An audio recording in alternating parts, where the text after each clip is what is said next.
किसी ने सवाल किया, या रसूल अल्लाह, तौबा किस तरह करें तो अल्लाह माफ करता है? तो फरमाया कि रब बड़ा मेहरबान है, बड़ा ही करीम है। फरमाया कि किसी बंदे की ऊँटनी अगर सहरा में गुम हो जाए और इस तरह गुम हो कि पैसे भी ऊँटनी पे, खाना भी ऊँटनी पे हो, कपड़े भी ऊँटनी पे हो, इलाका भी सहरा का हो और इसने किसी टहनी के साथ ऊँटनी बांधी हो और फिर वो सो जाए, सो के उठे तो ऊँटनी गायब हो।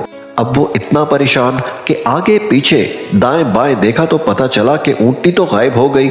अब ना खाना है, ना कपड़े हैं, ना पैसे हैं, ना सवारी है, इलाका सहरा का है, पैदल जा भी नहीं सकता।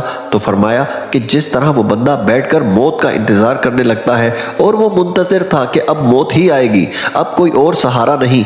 तो फरमाया कि अचानक अगर ऊँटनी सामने से आ जाए तो बताओ इसे कितनी खुशी होगी। फरमाया जब रब का बंदा तौबा करता है तो अल्लाह को इससे भी बढ़कर खुशी होती है।